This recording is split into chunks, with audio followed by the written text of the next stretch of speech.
Friends, मैं Amrendra Kumar. Welcome to AG point. मैं उम्मीद करता हूं कि आप लोग बहुत अच्छे होंगे।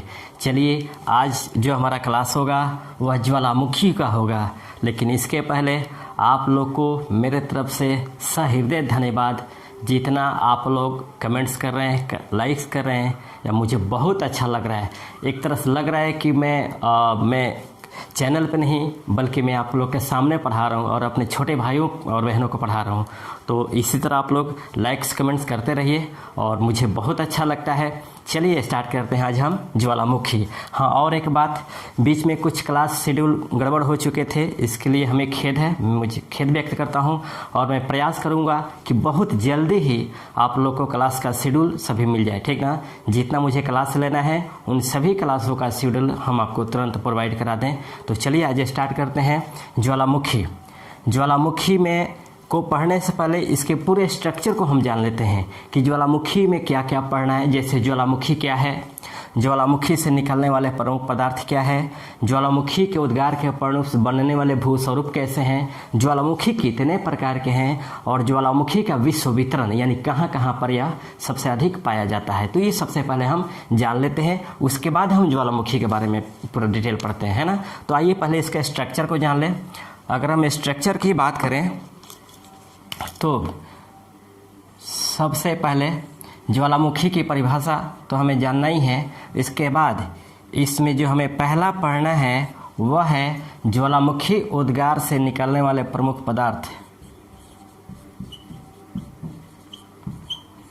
ज्वालामुखी से निकलने वाले प्रमुख पदार्थ, यानी ज्वालामुखी का जब उद्गार होता है तो उससे क्या क्या निकलता है यह हम देख लेते हैं, है ना। इनमें जो पहला है वह है आपको गैस एवं जलवाष्प। गैस एवं जलवाष्प। 2 नंबर में विखंडित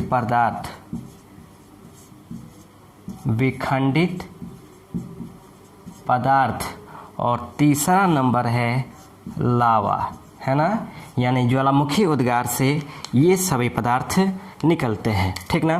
फिर आपको बी नंबर में है आपको ज्वालामुखी उद्गार से बनने वाले भूस्वरूप, यानी ज्वालामुखी का जब उद्गार होता है तो भूपटल पर उसकी कौन कौन सी संरचना बनती है ये हम देख लेते हैं। ज्वालामुखी से बनने वाला भूस्वरूप,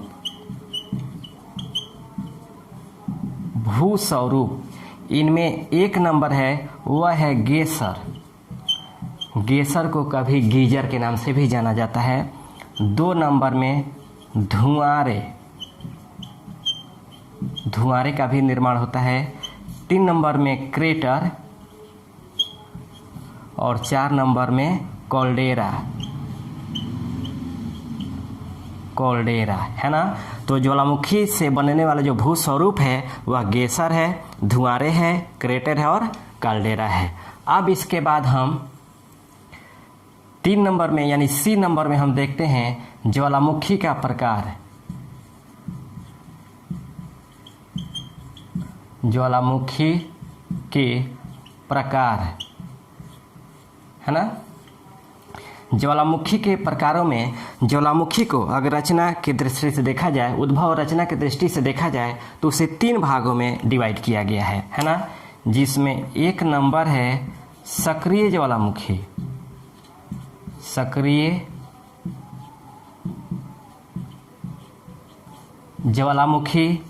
2 नंबर में प्रसुप्त ज्वालामुखी, और 3 नंबर में है शांत या मृत ज्वालामुखी। मृत ज्वालामुखी। तो ये ज्वालामुखी 3 प्रकार के होते हैं, ठीक। उसके बाद हम डी नंबर में आते हैं, ज्वालामुखी का विश्व वितरण। ज्वालामुखी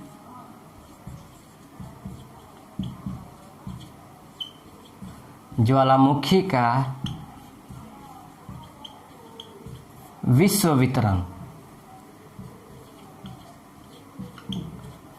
वितरण है ना। ज्वालामुखी के विश्व वितरण में एक नंबर है आपका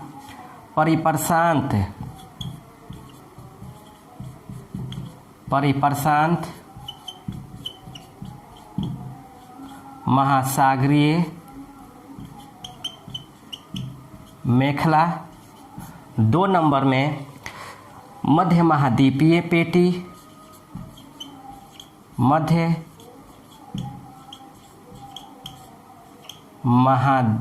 पेटी और 3 नंबर में है मध्य अटलांटिक मेखला। मध्य अटलांटिक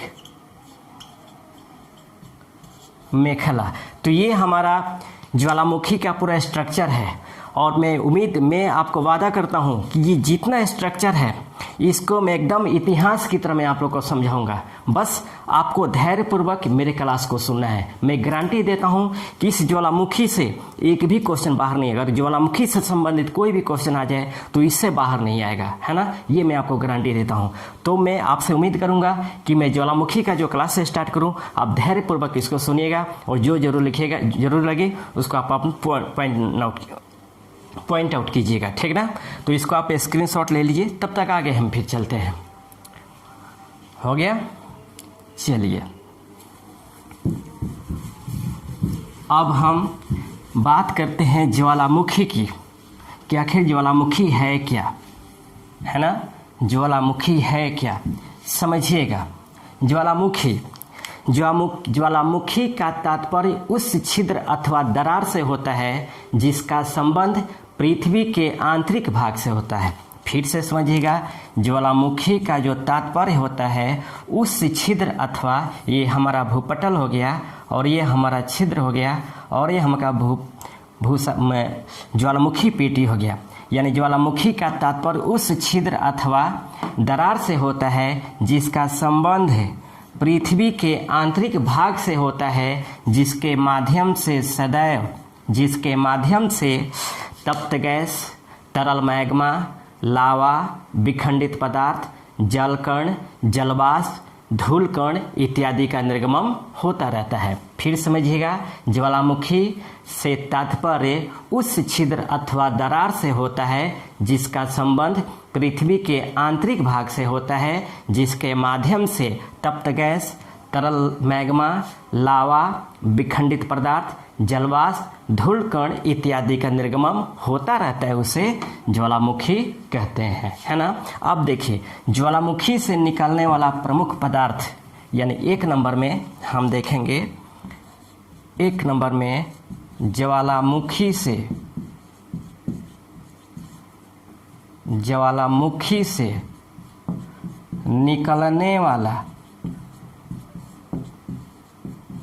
निकलने वाला प्रमुख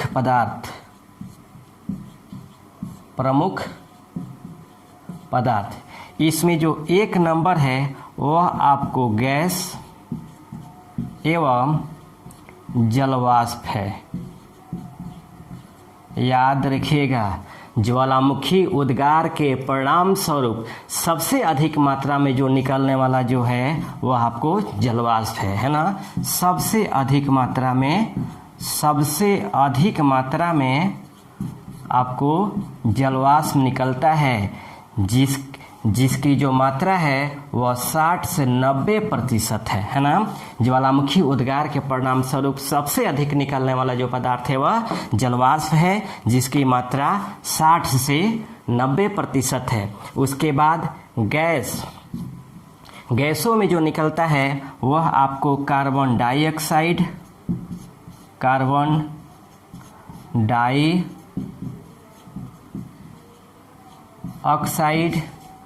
नाइट्रोजन एवं सल्फर डाइऑक्साइड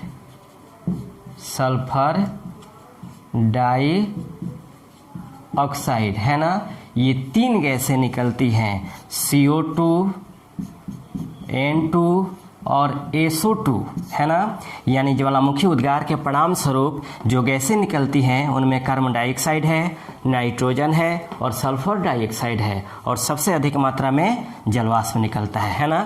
तो ज्वालामुखी से निकलने वाला यह प्रथम पदार्थ था। अब आते हैं आपको विखंडित पदार्थ। विखंडित पदार्थ 2 नंबर में, विखंडित पदार्थ। विखंडित पदार्थ जब ज्वालामुखी उद्गार होता है तो ज्वालामुखी उद्गार के परिणाम स्वरूप छोटे छोटे कण से लेकर चट्टान की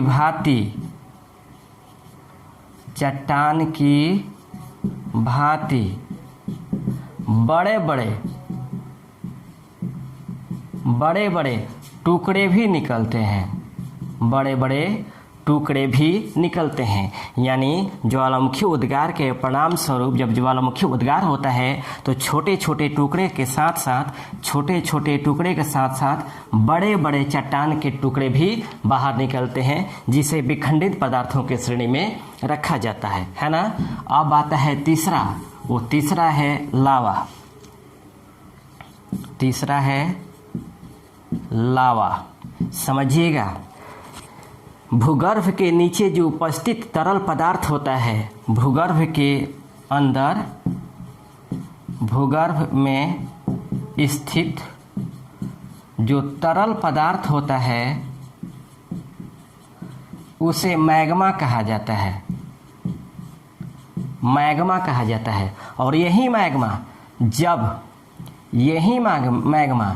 जब भूपटल के ऊपर निकलता है तब उसे लावा कहा जाता है ना। भूगर्भ के नीचे उपस्थित तरल पदार्थ जिसे मैग्मा कहा जाता है, और यही मैग्मा जब भूपटल के ऊपर निकलता है तब उसे लावा कहा जाता है। और यही लावा जब भूपटल पर जम जाता है और जमने के बाद ये जो ठोस पदार्थ का रूप लेता है तब उसे आग्नेय चट्टान कहा जाता है ना। आग्नेय चट्टान कहा जाता है। तो ये हमारा लावा यानी तीसरा पदार्थ है ना। भूगर्भ के नीचे उपस्थित तरल पदार्थ जिसे मैग्मा कहा जाता है, और यही मैग्मा जब भूपटल के ऊपर विस्तारित होता है तब इसे लावा कहते हैं। और यही लावा जब भूपटल पर ठोस रूप ले लेता है, जम करके जब ठोस रूप लेता है तब उसे आग्नेय चट्टान कहा जाता है। तो ज्वालामुखी से निकलने वाले प्रमुख पदार्थों में 3 थे आपको, गैस एवं ज्वालामुखी, विखंडित पदार्थ एवं लावा। अब हम बात करते हैं दूसरा नंबर, ज्वालामुखी उद्गार से बने भूस्वरूप। ज्वालामुखी बी नंबर है, ज्वालामुखी उद्गार से बने भूस्वरूप। यानी ज्वालामुखी जब विस्फोट होता है तो उस विस्फोट से कैसे भूपटल के ऊपर कैसा भू रचनाओं का निर्माण होता है वो इसमें आता है, जिसमें 1 नंबर को हम देखते हैं क्या, गेसर, है ना। गेसर गीजर भी कहा जाता है ना। गेसर को गीजर भी कहा जाता है। फिर देखिएगा ज्वालामुखी उद्गार से बने भू स्वरूपों में 4 है, गेसर, धुआंरे, क्रेटर और कोल्डेरा। उनमें जो सबसे पहला है वह गेसर है। गेसर में यह गर्म जल के ऐसे स्रोत हैं, यह गर्म जल के ऐसे स्रोत हैं जहाँ से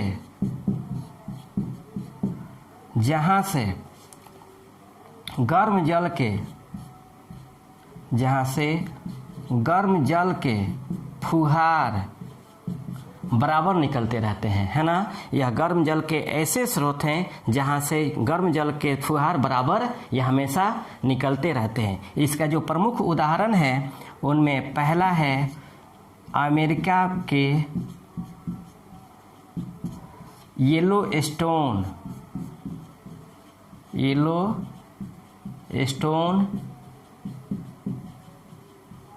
नेशनल पार्क में स्थित, येलोस्टोन नेशनल पार्क में स्थित दो गर्म स्रोत हैं, है ना। ये अमेरिका के येलोस्टोन नेशनल पार्क में स्थित, जिसमें पहला है ओल्ड फैथफुल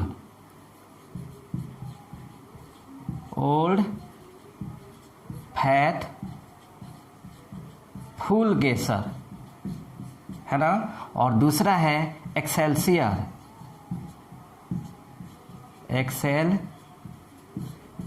गेसर, है ना। तो गेसर में दो सबसे प्रमुख है, अमेरिका में स्थित है येलोस्टोन नेशनल पार्क, और इसी नेशनल पार्क में दो गेसर हैं, एक है आपका ओल्ड फेथफुल गेसर और दूसरा है एक्सेलसियर गेसर, ठीक ना। इसके अलावा आपको आइसलैंड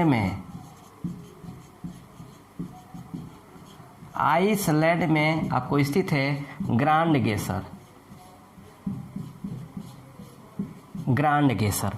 फिर समझिएगा, यह गर्म जल के ऐसे स्रोत हैं जहां से गर्म जल के फुहारे बराबर निकलती रहती हैं। इसके दो उदाहरण हैं, पहला है अमेरिका के येलोस्टोन नेशनल पार्क में स्थित ओल्ड फेथफुल गेसर,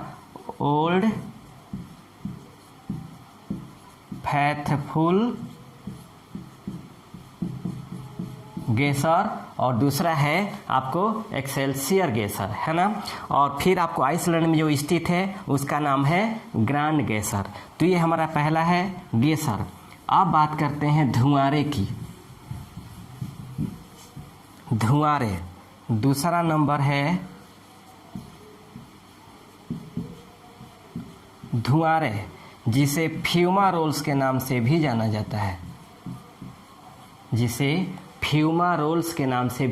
जाना जाता है। याद रखिएगा, ज्वालामुखी उद्गार के परिणाम स्वरूप जब धूल कण और जलवाष्प घनीभूत होकर के बाहर निकलते हैं उसी को धुआंरे कहा जाता है। फिर समझिएगा, ज्वालामुखी उद्गार के परिणाम स्वरूप ज्वालामुखी छिद्रों के माध्यम से भूपटल पर जब धूल कण एवं जलवाष्प घनीभूत होकर बाहर निकलते हैं और उनसे धुएं के रूप में जो एटमॉस्फेयर बनाते हैं उसी को धुआंरे कहा जाता है ना। इसका जो सबसे प्रमुख उदाहरण है अमेरिका के अलास्का में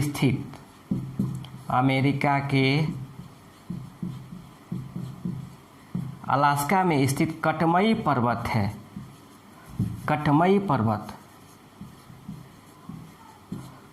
पर्वत याद रखिएगा, इसे 1000 धुआंरों की घाटी कहा जाता है। इसे 1000 धुआंरों की घाटी कहा जाता है। वह इसलिए, ये बहुत बार क्वेश्चन पूछा गया है कि 1000 धुआंरों की घाटी कहाँ पर स्थित है, तो अमेरिका में कहाँ, तो कटमई पर्वत पर।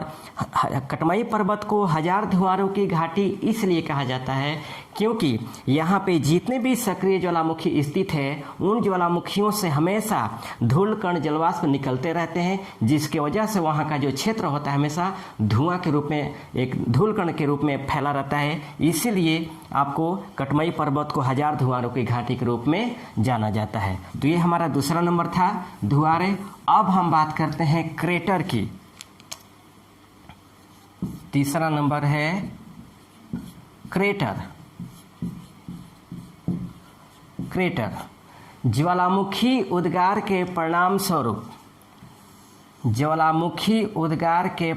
स्वरूप ये हमारा भूपटल है, और भूपटल के नीचे जो ज्वालामुखी पेटी है इसके उद्गार के परिणाम स्वरूप भूपटल पे जो शंकु के आकार का जो रूप लेता है और उस रूप के मुख पर कीप या एक प्याली के रूप में जो भूस्वरूप की रचना होती है इसी को क्रेटर कहा जाता है ना। फिर समझिएगा, ज्वालामुखी उद्गार के परिणाम स्वरूप ज्वालामुखी छिद्रों के माध्यम से भूपटल पर जब एक शंकु के आकार का रूप लेता है तथा उसके मुख पर एक कीप के रूप में या एक प्याले के रूप में जो क्षेत्र का निर्माण करता है उसी को क्रेटर कहा जाता है ना। हालांकि जब ज्वालामुखी उद्गार होता है तो इस क्रेटर जो खाली हो जाता है, लेकिन जब इस क्रेटर में जल भर जाता है तब इसे क्रेटर झील कहा जाता है, तब इसे क्रेटर झील कहा जाता है ना। याद रखिएगा, कुछ क्रेटर झील है जो सबसे महत्वपूर्ण है। इनमें पहला है विक्टोरिया झील, विक्टोरिया झील। याद रखिएगा, यह विश्व का सबसे बड़ा क्रेटर झील है, यह विश्व का सबसे बड़ा क्रेटर झील है ना। ये अफ्रीका महाद्वीप में स्थित है, अफ्रीका महाद्वीप में स्थित है। यह विश्व का सबसे बड़ा क्रेटर झील है। साथ ही विश्व की जो सबसे लंबी नदी है, कौन सा? नील नदी, है ना। यह विक्टोरिया झील से ही निकलती है। जो विश्व की जो सबसे लंबी नदी है नील नदी, वह विक्टोरिया झील से ही निकलती है। और जो विक्टोरिया झील है यह 3 देशों की सीमा बनाती है। पहला है युगांडा, दूसरा है आपको केन्या, और तीसरा है तंजानिया, है ना। ये भी कह सकते हैं कि यह 3 देशों में फैला हुआ है, युगांडा, केन्या एवं तंजानिया, यानी यह 3 देशों की सीमा बनाती है। युगांडा की जो राजधानी है वह कंपाला है ना। केन्या की राजधानी है वह आपको नैरोबी है, और तंजानिया की जो राजधानी है वह आपको डोडोमा है। ये भी याद रखना जरूरी है ना, क्योंकि विश्व के देशों की राजधानियाँ पूछ देता है। बिहार पुलिस में ये युगांडा की राजधानी पूछा हुआ है ना। तो जानना जरूरी है कि विक्टोरिया 3 देशों की सीमा बनाती है, युगांडा, केन्या एवं तंजानिया। युगांडा की राजधानी कंपाला है, केन्या की राजधानी नैरोबी है, और तंजानिया की राजधानी डोडोमा है। इसकी और एक विशेषता है कि जो विषुवत रेखा या भूमध्य रेखा है यह विक्टोरिया झील के बीचों बीच से होकर गुजरता है ना। विषुवत रेखा या भूमध्य रेखा यह विक्टोरिया झील के बीचों बीच से होकर ही गुजरता है ना। विक्टोरिया झील के बीचों बीच से होकर गुजरता है। इसका स्क्रीनशॉट आप लीजिए। चलिए, अब दूसरा नंबर इसमें आता है उदाहरण, वह है टीटीकाका झील। टीटीकाका झील यह आपको दक्षिण अमेरिका में स्थित है, दक्षिण अमेरिका महाद्वीप में स्थित है ना। दक्षिण अमेरिका महाद्वीप में स्थित है, और यह झील पेरू एवं बोलीविया की सीमा बनाता है। पेरू एवं